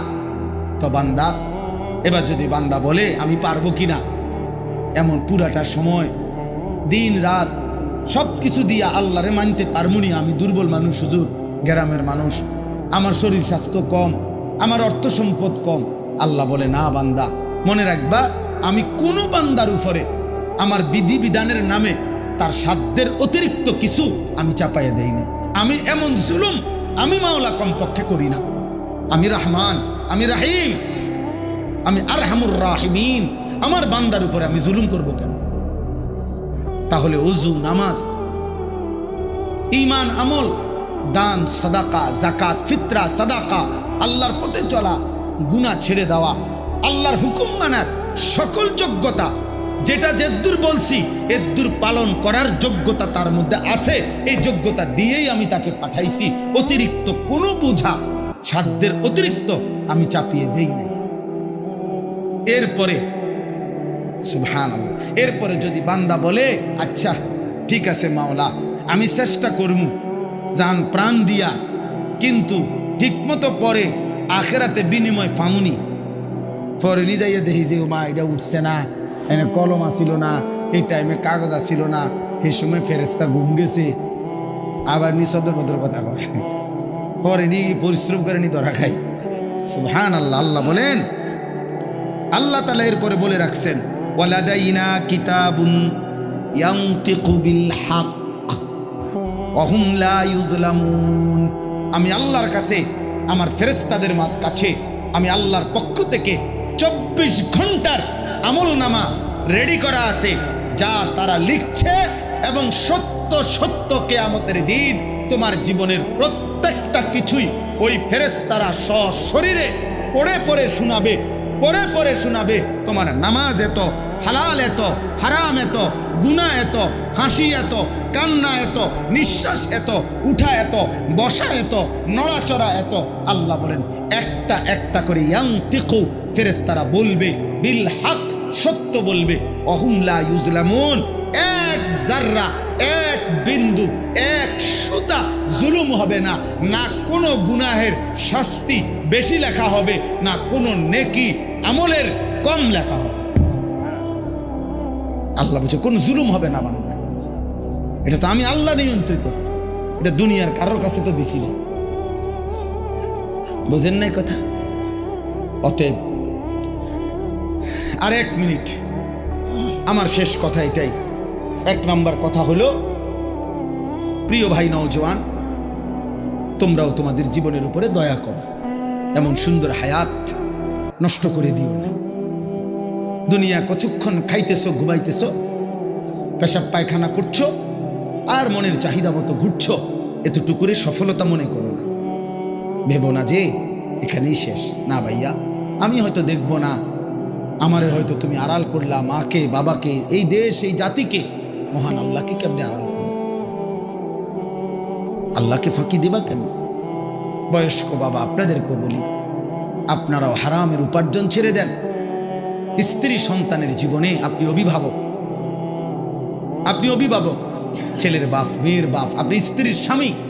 আপনার দায়িত্ব নিজের ঈমান আমল এবং এই পরিবারস্থ মানুষগুলোর ঈমান আমল, আখিরাতের সন্ধান তাদের জন্য বলে যান। আমার মারে আমি দেখছি, মা আমার এই কয়দিন আগেও মা অসুস্থ হইয়া 3 দিন হসপিটালে ছিল। 75 বছরের মতো মার বয়স। মা আমার আস্তে আস্তে কথা কয়, ঠিক মতো কথাও বলতে পারে না। এখনো মা আমার জিজ্ঞাসা, খুব মজুর শুনি, মায়ের ভাষায় বলে, এখনো বলে এই কথা। এটা ফুত নামাজ শুনি, এখনো একেবারে ছোট্ট হয়ে গেছে মার শরীর, কিচ্ছু নাই শরীরে। তো মা এই কথাইটা কেন কয় আমি বুঝি না। এখনো বলে মা আম করে, আমারে তো বলে সবসময়, ফুত নামাজ শুনি। এই জন্য আমাদের বাবারে, মারে, সবাইকে বলি, স্ত্রী, ছেলে মেয়েদের ঈমান আমল, নামাজের ফিকির করা চাই। নামাজের ফিকির সবাই মিলে নবীজি সাল্লাল্লাহু আলাইহি ওয়াসাল্লামের সুন্নাতের উপরে, নবীর তরিকার উপরে নিজের ঘর সংসার, নিজের আহার, নিজের নিদ্রা, নিজের চুল, চেহারা, লেবাস, পোশাক, খানা, খাদ্য, একটা একটা করে একজন মুমিনের ভালোবাসার দাবি, আখিরাতের দাবি। এটা সুন্নাতের উপরে আমল করা, নবীজির তরিকার উপরে আমল করা। নবী যেভাবে সাল্লাল্লাহু আলাইহি ওয়াসাল্লাম করেছেন, বলেছেন, খেয়েছেন, ঘুমিয়েছেন, যেটা যেমনি বলেছেন, এটা অনুসরণ করা। মার ফিকির হলো, বা ফেড়ে খিদা লাগলে মায় ভাত রান্তাছি আইসো, বাবার কথা হলো টাকা লাগলে আমি উপার্জন করতেছি, মাথার ঘাম পায়ে ফেলে তোমার টাকা লাগলে নিয়ে যাইও। এই এতটুকুই মা বাবার সাথে সম্পর্ক। বাকিটা এবার তুমি তোমার মতো খাও, ঘুমাও, তোমার যেটা ভাল লাগে সেটা করো। নাচো, গাও, ফুর্তি করো, হাফ প্যান্ট পরো, নাহলে প্যান্ট পরো, নাহলে লুঙ্গি পরো, যেটা ইচ্ছে এটা করো।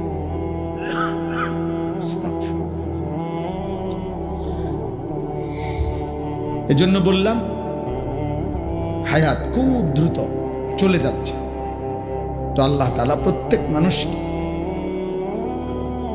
সে যে ফিরতে চাইবে, রব্বানা আখিরনা ইলা আজালিন করিব, কোরআন শরীফে আছে, নাফরমান বলবে, আল্লাহ কিছু সময়ের জন্য আমাকে দুনিয়ায় ফেরত দেন। নুজিব দাওয়াতাকা, আমি আপনার সবগুলো কথা মেনে নেব।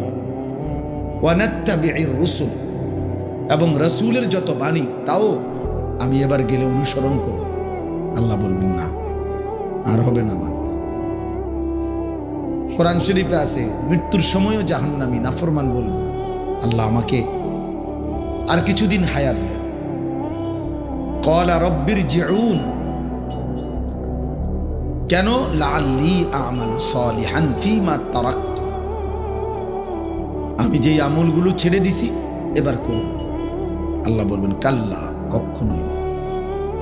এজন্য একটা কথা জরুরি, ছেলেরাও বুঝো, মনোযোগ দিয়ে শুনো, বাবারাও শুনে, আমিও, আপনারাও। এ কথাটা জরুরি যে প্রত্যেক মানুষ তার জীবন 900 বছরও যদি আনন্দ আর ফুর্তিতে কাটায়, সুখেই কাটায়, তারপরও মৃত্যুর প্রথম প্রহরে, মৃত্যুর প্রথম মুহূর্তেই সে তার পুরা হায়াত উপলব্ধি করে, মানে বুঝে ফেলবে যে হায়, আমি আর ভালো করলাম না, মন্দ করলাম। আমার আগামী অবস্থা, মৃত্যুর যন্ত্রণা শুরু হলেই সে বুঝবে আমার আর ছুটার, পলায়ন করার, আড়াল করার, পাশ কাটবার আর সুযোগ। এজন্য কোরআনুল কারীমের মধ্যে আছে, আল্লাহ বলছে রুহু যখন কণ্ঠনালীতে এসে যায়, এখানে কাল্লা ইদা বালাগাতিত তারাকি, এখানে যখন এসে যায় তখন সে বুঝে ওয়ান্না আন্নাহুল ফিরাক, ও বুঝে ফেলে আজ আমাকে দুনিয়া ছেড়েই দিবে। ফিরাক, আজ আমাকে চলেই যেতে হবে, আজ আর আমার কেউ রাখতে হবে। আর কি বুঝবে? ইলা রাব্বিকা ইয়াউমা ইযিনিল মাসাক, আজ আমার গন্তব্য আমার রব আল্লাহর কাছেই পৌঁছবে। এবার আমাকে আমার আল্লাহর কাছে যেতেই হবে। এইবার আর আমার বহুবার আমি হয়তো হোঁচট খাইতে খাইতে দাঁড়ায় গেছি, ফিসলা খাইতে খাইতে আবার সোজা হইয়া গেছি, অসুখ থাকতে থাকতে আবার ওষুধ খাইয়া আল্লাহর দয়া ভালো হইয়া গেছি, হ্যাঁ, দৌড় দিতে দিতে বাচ্চা গেছি, লুকাইতে লুকাইতে বাচ্চা গেছি। এইবার আর হবে ইলা রাব্বিকা ইয়াউমা ইযিনিল মাসাক, আজ আমাকে আমার আল্লাহ বলছে আজ ইলা রাব্বিক, আজ তোমাকে ফিরতে হবে বান্দা। তোমার গাড়ি চলছে, তোমার জীবনের গন্তব্য আজকে গিয়ে থামবে, হ্যাঁ, ইলা রাব্বিক, তোমার রবের নিকট। প্রত্যেককে আল্লাহ বলছে আমি কিন্তু তোমার রব, তুমি আরেকজনের কথা বাদ দাও, আমি তোমার রব, আমি তোমার রব। আল্লাহ যেন বলছে আনিস আমি তোমার রব, মাসুদ জামিল আমি তোমার রব, মৌলানা ইয়াসিন আমি তোমার রব। আজ তুমি তোমার রবের কাছে যাবে। ওয়ালতাফাতিস সাকু বিসাক, আল্লাহ বলছে ভয়ে আতঙ্কে বান্দা তখন তার পায়ের গোসা দুইটা একটার সাথে এভাবে এমন ভাবে লাগিয়ে যাবে যে ভয়ে এক সুতা পাওটা যে একটু নাড়াবে, এই সাহস এই হিম্মত আর এটা একটা উদাহরণ দেই, খুব মজার উদাহরণ শুনে।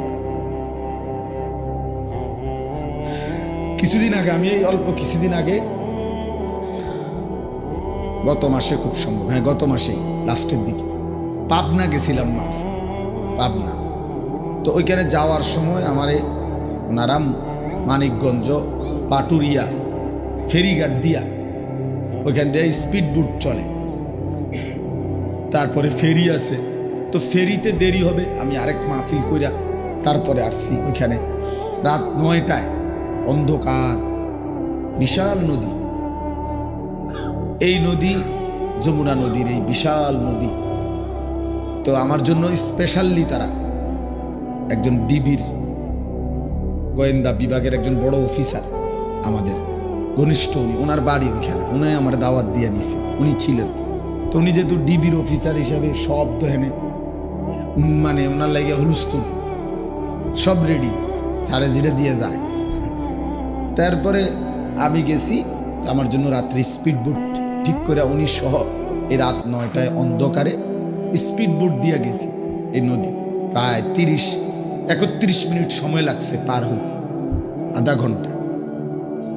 তো আমার বলার উদ্দেশ্য হইল স্পিড বোটে উইটা এটা যখন ছাড়ছে বোট, এটা এখন আমি এরকম যে এখন এরকম সাইডে দিয়া যেটার নৌকার মতো না এগুলো, এটা যে দৌড়ছি এন দিয়া, এই যে দৌড়ছি এটার ভয়ে আমার নাড়া না, এই আধা ঘন্টায় আর এই হাতটা এক সুতা এমনও লড়াইছিল ডরে ফিরে নিয়ে যাই, আতলার আলেন যদি ফিরে যায় বাস্তবিক অর্থ, অর্থাৎ একটা শব্দ কথা কইছি না কারণ, শুধু লা হাওলা ওয়ালা কুওয়াতা ইল্লা বিল্লাহ লা ইলাহা ইল্লা আনতা সুবহানাকা ইন্নী কুনতু মিনাজ জালিমিন। মানে গত 6 মাসে যা তাসবিহ পড়ি নাই, আলহামদুলিল্লাহ আধা ঘন্টা আখিরাতের বড় পুঁজি হয়ে গেছে, ভয়ে ভয়ে ভয়ে। তো বুঝাইতে চাইলাম আর কি, সামান্য এই স্পিড বোটের ভয়ে পড়িনি যাই যেন হাতটা নাড়াইবার মতো সাহসী। তো এই কথাটা আল্লাহ তাআলা বলছে ওয়ালতাফাতিস সাকু বিসাক, পায়ের গোড়ালি এক পায়ের গোসা আরেক পায়ের গোসার সাথে, এক পায়ের গোড়ালি আরেক পায়ের গোড়ালির সাথে এভাবে মিলে যাবে। আর এই নাফরমান ভয়ে আতঙ্কে, আখিরাতের ভয়ে, কবরের ভয়ে জাহান্নামের ভয়ে, পরকালের ভয়ে মৃত্যুর যন্ত্রণা শুরু হলে পাওটা যে একটু নাড়াবে এই সাহসটা আর, এই হিম্মত আর কুলাবে না, আর সাহস হবে না। কে আসো, কোথায়, আয়, আমার জন্য আজরাইল আসছে আমারে নিতে, তোরা আমার ফ্লান্ডি কই, হ্যাঁ বলার সাহস নেই। কত অহংকারী বাদশাহ এই পৃথিবী থেকে চলে গেছে। আমার কাছে কিতাব আছে, আমাদের এই মুসলিম ইতিহাসে একজন শাসকের নাম ছিল ওয়াসিক বিল্লাহ, খলিফা ওয়াসিক বিল্লাহ ওর নাম ছিল, একজন মুসলিম বাদশাহ। কিন্তু সে অনেক বড় অহংকারী, ঔদ্ধত্যপূর্ণ ছিল। তার শাসন আমলে সে বহু আলেমে দ্বীনকে তার কথার ব্যতিক্রম করার জন্যে ডাইরেক্ট জবাই করে ফেলছে। এই কিতাবে আছে, সাকরাতুল মউত বিল হক, এই কিতাবে আমি নিজে, শাস্তি না শুধু ডাইরেক্ট জবাই করে ফেলত। এরকম দণ্ড প্রতাপ ছিল তার। তো লিখছে কিতাবে, তার চোখের দিকে তাকাইয়া কেউ কোনোদিন, তার চোখের দিকে তাকাইলে মানুষ কলিজা শুদ্ধা কাঁপত, তাকাইলেই শুধু তার চোখের দিকে তাকাইয়া কেউ কথা বলার হিম্মত, সাহস কারো কলিজার মধ্যে ছিল না। এমন এমন ভয়ানক ছিল সে খলিফা ওয়াসিক বিল্লাহ, একজন বিখ্যাত খলিফা, উমাইয়া খলিফা, এই হারুন রশিদের পরের। তো যেদিন এই শাসক যে পুরাটা সময় দোর্দণ্ড প্রতাপে বাদশাহী করে গেছে, বড় থেকে বড় ব্যক্তি যার সামনে কথা বলার সাহস পাইত না, যার চোখের দিকে কেউ তাকাইবার মতো আতঙ্কে ভয় পাইত, চোখের দিকে তাকাইত না। প্রিয় ছেলেরা, তোমরাও শোনো বাবা, ওইখানে স্পষ্ট ইতিহাসে নির্ভরযোগ্য কিতাবে এই কথায় আছে যে যেদিন মৃত্যুর মুখোমুখি হইছে, এই মৃত্যুর মুখোমুখি হওয়ার পরে যখনই তার মালাকুল মউত আজরাইল জান কবজ করছে, তখনই লোকেরা যখন কাফনের কাপড় পরাইছে, তখন দেখছে যে তার চোখটা যে জায়গায় কাফনের কাপড়ের ভিতরে, এই চোখের এই জায়গাটা কি জানি নড়তেছে, মানে কাফনের কাপড়টা নড়ের আর কি একটু, এই চোখটা, এটা তো ঢাইকা লাইছে পুরা শরীর, তো চোখের জায়গাটার যে কাপড়টা মনে করেন এখানে উপরে এই জায়গাটা একটু নড়ে, কিরিটা কি নড়ে, এটা সরাইয়া দেখছে, কেউ চিনে না, ইঁদুরের মতো ছোট্ট কোনো এক প্রাণী, এই তার দুইটা চোখ খুলে ফেলে দিছে। কসম আল্লাহ তাআলা পৃথিবীবাসীকে দেখায় দিছে, এই অহংকারী চোখ আমি কবরে পৌঁছবার আগে আগেই ফেলে দিলাম।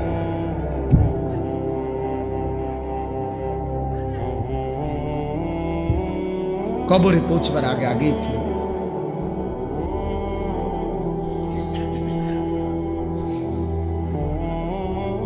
এরপরেই লেখছে ওই কিতাবে আরেকজন খলিফার কথা, খলিফা আবু জাফর মনসুর।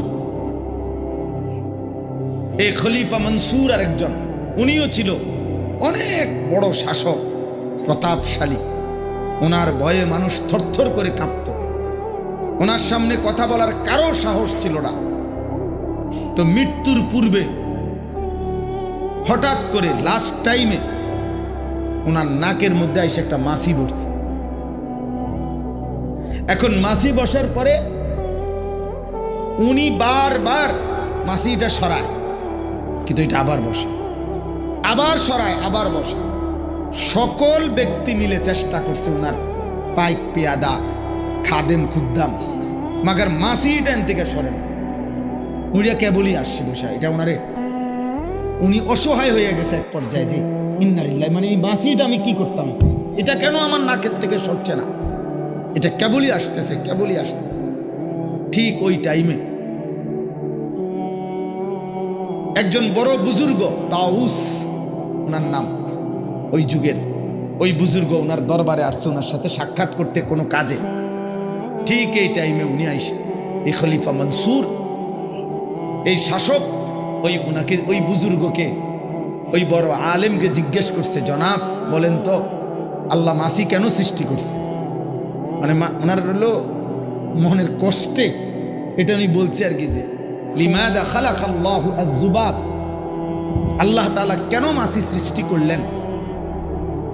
আল্লাহু আকবার। ওই বুজুর্গ তো বুজুর্গই, ওই আলেমে দ্বীন বলেছেন লিয়াযুল্লা বিহি উনুফাত তুগাত, বলছেন আল্লাহ তাআলা মাছি সৃষ্টি করেছেন অহংকারী বাদশাদের নাক বেইজ্জতি করার জন্য, অহংকারী শাসককে অপমানিত করার জন্য। তাইলে দেখো ছেলেরা, তোমরাও মনে করো, প্রিয় ভাই তুমি কি অহংকার করছো? আল্লাহকে না ডেকে, এক ওয়াক্ত নামাজ না পড়ো, আখলাকের খবর নাই, চরিত্রের খবর নাই, রাতের খবর নাই, দিনের খবর নাই, ওযু নাই, নামাজ নাই, সেজদা, কি মনে করতেছো আসলে? হ্যাঁ, কি ভাবছো কি আসলে? তুমি কি ভাবছো নিজেকে, মানে কি মনে করছো? তোমারে কেউ ধরবে না, না তোমারে কেউ দেখে না, না আয়াহসাবু আল্লান ইয়াকদিরা আলাইহি আহাদ আয়াহসাবু আল্লাম ইয়ারাহু আহাদ। আল্লাহ বলেন আমার বান্দা কি ভেবেছে তার উপরে কারো কোনো শক্তি নাই? আল্লাহ বলেন আমার বান্দা কি ভেবেছে তাকে কেউ দেখে না? কি ভেবেছো বান্দা? তোমার উপরে কারো বুঝি কোনো শক্তি নাই? কি ভেবেছো বান্দা? তোমাকে বুঝি কেউ দেখে না? তুমি কি মনে করেছো? ওমা তাকুনু ফি শাআনিন ওমা তাতলু মিনহু মিন কুরআনিন ওয়ালা তা'মালুনা মিন আমালিন ইল্লা কুন্না আলাইকুম শুহুদান ইদ তুফিদুনা ফীহি। আল্লাহ বলে বান্দা তুমি যাই করো না কেন, যখন তুমি যাই করো না কেন, তুমি আমার কোরআন থেকে যেটুকুই তেলাওয়াত করো না কেন, অথবা তুমি যেই কোনো আমলই করো না কেন, যখন তুমি তা করতে থাকো, ভালো কিংবা মন্দ, নেকি কিংবা গুনাহ, ইল্লা কুন্না আলাইকুম শুহুদান, আমি রব্বুল আলামিন কিন্তু তোমার সামনেই থাকি, আমি সামনেই থাকি। সেজদা দিলেও আমি সামনেই থাকি, নাফরমানি অস্থির ছবি দেখলেও আমি সামনে থাকি, হালাল টাকা গুনলেও আমি সামনে থাকি, হারাম টাকা গুনলেও আমি সামনে থাকি, পর্দানশীল নারীর পর্দাও আমি দেখতে থাকি, বেপর্দা নারীর অসভ্যতাও আমি আল্লাহ দেখতে থাকি। ওমা ইয়াযুবু আর রাব্বিকা মিন মিসকালি যাররাহ, আল্লাহ বলেন তোমার রব, তোমার মাওলা থেকে তুমি এক বিন্দু এক জাররাও কিছু গোপন করতে পারবে না। ইসসামাওয়াতি ওয়াল আরদ, সাত আসমানের ঊর্ধ্বে হোক আর সাতবক জমিনের নিচে হোক, কিছুই রবের কাছ থেকে গোপন করতে পারবে না। একটু আগায়া বসো ভাই, নওজোয়ান, একটু কষ্ট করে আগায়া বসো, আর একটু হিম্মত করো, 1 মিনিট দাও ভাই, আসো আগায় আসো, ভালো হবে, যে পিছনের ছেলেরা বসতে সুবিধা হবে। বা সবাই সবাই নড়েন, পিছনে তাকান কেন? আপনার সামনে আগাইতে বলছি, পিছনে কেউ না বসুক, আমি তো বলছি আগাইতে, আগান। ঠিক আছে, সবাই নড়ো ভাই, তাহলে সওয়াব হবে। আমার একটু নড়ার দ্বারা আরেক আল্লাহর বান্দা যদি বসতে পারে, সে যতবার যতক্ষণ বসলো এখানে অতটা নেকি আমাদের আমলনামার মধ্যে আসবে।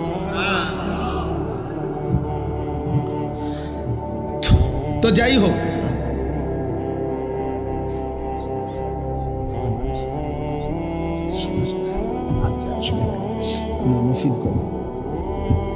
জি, তো এই জন্য আমরা বললাম প্রিয় ভাই, আমি আলহামদুলিল্লাহ আমরা সবাই মনোযোগী আছি, এই জন্য কথা শুরু করছি।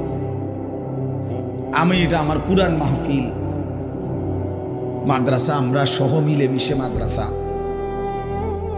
তাইলে এই জন্য আমি শুরু করলাম কথা, যে ভাবলাম আর কি সময় খুব দ্রুত। বলতেছিলাম যে দেখতে দেখতে 2 বছর পার করে 3য় বছরে চলতেছে আমার হায়াত। আমি হিসাব করে দেখছি, দেখতে দেখতে 44 বছর হায়াত চলে গেছে। কিন্তু চোখ বন্ধ করলে, পিছন দিকে তাকায় দেখলে আখিরাতের পুঁজি বড়ই কম, অনেক কম, অনেক কম। এজন্য খুব দ্রুত হায়াত চলে যায়। দুনিয়া এখন খুব বেশি পরিমাণ মানুষের জান মাল, জীবন চলা খুব কঠিন।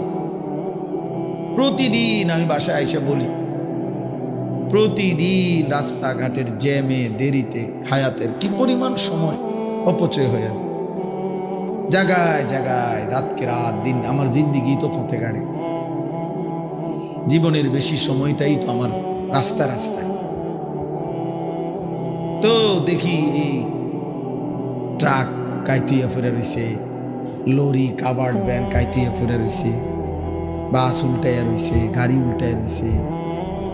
এই ঘন্টার পর ঘন্টা জ্যামে পড়ে থাকি, 2 ঘন্টা 3 ঘন্টাও আটকায় থাকি।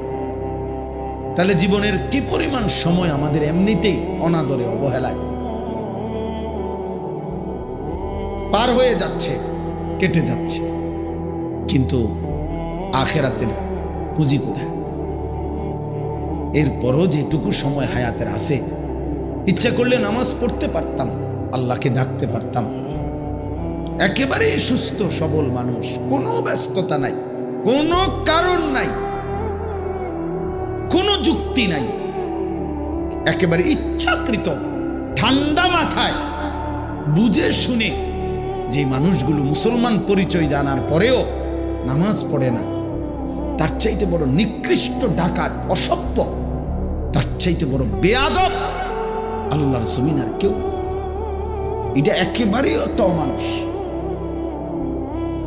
বেনামাজি একদমই অমানুষ। এটা মানুষও না, মানুষের জাতও না, এটা কোনো মানুষও না, মানুষের জাতও না। কোনোভাবেই এটা কোনো মানুষের জাতে পড়ে না। এটা বেনামাজি কোনো মানুষের জাতে,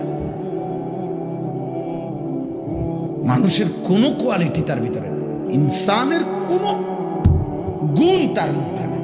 বলে ভাত খায়, বেটা ভাত তো জানোয়ারও খানা খায়। বেটা মানুষ হওয়ার গুণ কি আছে সেটা বলো। বেটা পেশাব পায়খানা কত, জানোয়ারও তো বেটা পেশাব পায়খানা। ঘুম যায় তো জানোয়ারও তো ঘুমায়। বেটা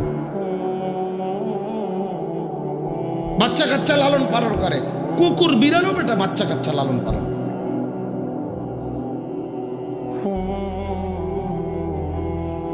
জানোয়ারেরও বাচ্চা হয়, যৌন চাহিদা পূরণ হয়। নাহলে গরু ছাগলের বাচ্চা হয় কেমনি? এটাই কাজ বেটা। মানুষ ভাত খায়, ঘুম যায়, রোজগার করে, বিদ্যালয় পাগল মাতাল বেটা। মানুষ কিভাবে হলো তাহলে? আফা হাসিবতুম আন্নামা খালাকনাকুম আবাসান। আল্লাহ তাআলা বলছে, বান্দা তুমি কি ভেবেছো আমি আল্লাহ তোমাদেরকে অনর্থক বানিয়েছি? তাহলে এই অনর্থক বাণী কি? হে তো কোনো না কোনো কাজ করে, এটা তো আল্লাহ দেখতেই আছে। এতে মাড়ি গাড়ে, এতে সিএনজি চালায়, অটো চালায়, এতে দোয়ানদারি করে, এতে বহন বেছে, বিড়ি বেছে, চা বেছে, ওইতে ঘোরে টোটো করে।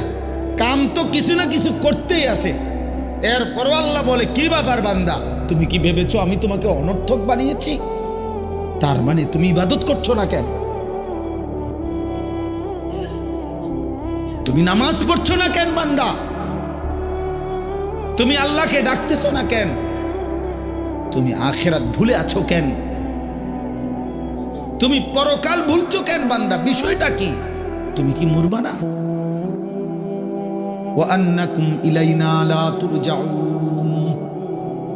আল্লাহ বলে, বান্দা কি ভেবেছো আমি আল্লাহর কাছে কি ফেরত আসবে না?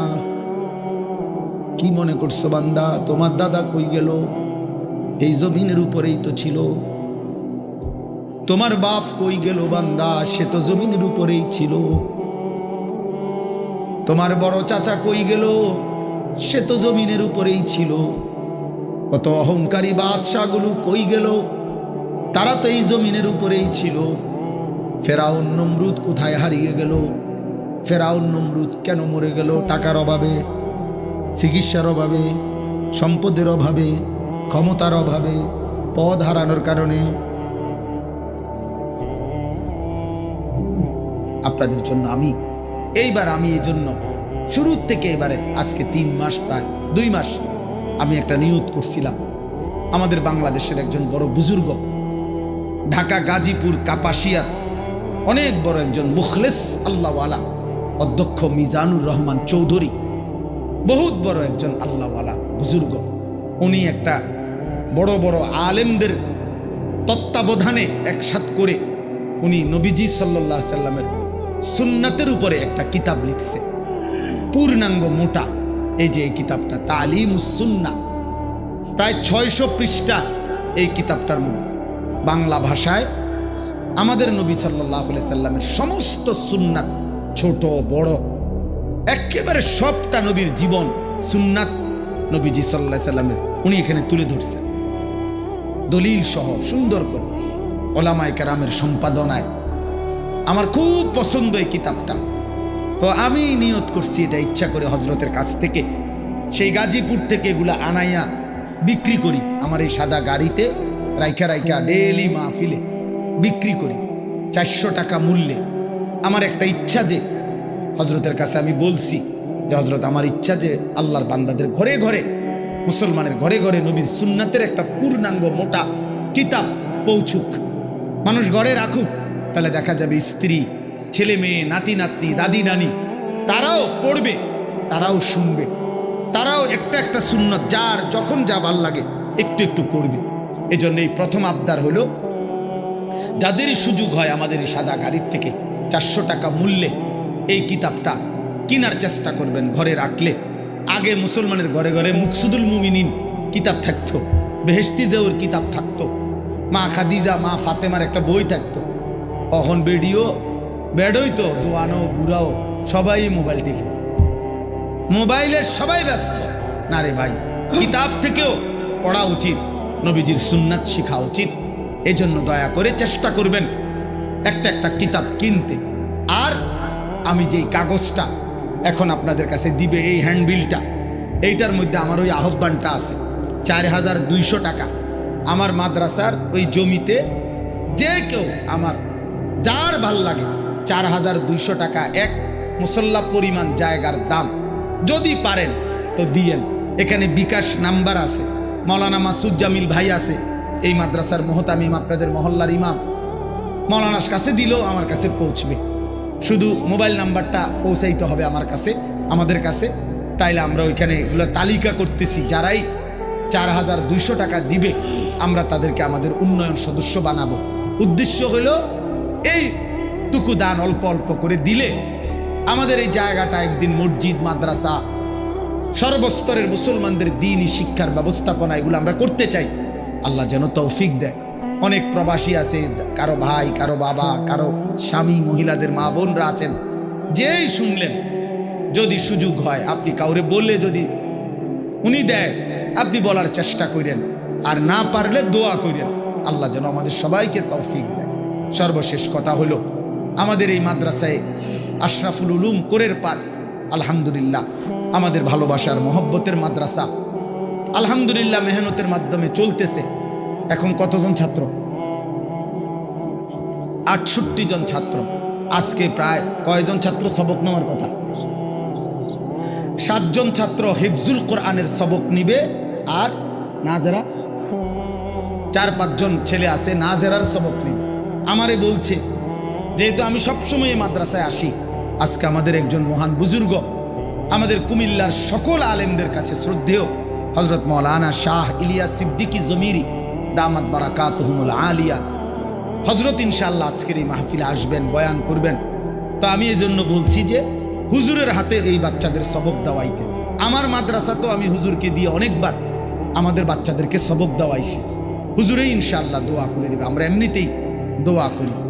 আর আরেকটা বিষয় হলো, আগামী এই নভেম্বর মাসের, এই যে মাস আসতেছে নভেম্বর মাসের 6, 7, 8 3 দিন ব্যাপী, বৃহস্পতিবার, শুক্রবার, শনিবার, এই 3 দিন আমার যেই মাদ্রাসা, ওই মাদ্রাসা ময়নামতি সাহেবের বাজার ক্যান্টনমেন্টের উত্তরে বিবারিয়া সিলেট রোডে, ওইখানে স্কুল, কলেজ, ইউনিভার্সিটি এবং সাধারণ ছেলেপেলে যাদের বয়স 30 বছরের নিচে 15 বছরের ঊর্ধ্বে, তাদের জন্য আমরা দিন শিখার তরবিয়তি একটা কোর্স আয়োজন করেছি। অর্থাৎ অজু, নামাজ, সূরা, কেরাত, দোয়া, কালাম, ঈমান, আমল, বিশুদ্ধ আকীদা, চরিত্র, আখলাক সম্পর্কিত সরাসরি প্র্যাকটিক্যাল, বড় ছাত্র এবং 20 জন শিক্ষক সহ মোট 60 জন মুআল্লিম যারা শিখাবে গ্রুপ গ্রুপ করে, এগুলো ঠিক করছি। এরপরে মাদ্রাসায়, আমাদের এটা মাদ্রাসা তখন বন্ধ থাকবে, এই জন্য আমার এই বড় ছাত্র এবং উস্তাদরা মিলে সারা দেশ থেকে যারা আসবে স্কুল কলেজের ছেলে, তাদেরকে তারা শেখাবে, পড়াবে। এইটা হবে। এই কোর্সেও যদি কারো সুযোগ হয় 700 টাকা মাত্র থাকা খাওয়া বাবদ জমা দিতে হবে। এরপরে এই 7, 6, 7, 8 নভেম্বর বৃহস্পতি, শুক্র, শনিবার এই কোর্সটি তোমরা জেনারেল ছেলে যারা আসো, তাদেরও যদি কারো সুযোগ হয় যাওয়ার চেষ্টা করবে। নির্ধারিত আমার ওয়াজ যেখানে যারা চালায়, এগো কাছে এটা বিজ্ঞাপন দেওয়া আছে, অনলাইনে এটার অ্যাড আছে, ওইখানে নির্ধারিত মোবাইল নাম্বার আছে, ওই নাম্বারগুলোতে যোগাযোগ করে নিজের নাম এন্ট্রি করতে হবে। প্রয়োজনে মাসুদ জামিল ভাই থেকেও সহযোগিতা নিতে পারবেন যে কেউ। আল্লাহ তাআলা আমাদেরকে তৌফিক দান করেন, কবুল করেন। এশার নামাজ পড়ে আবার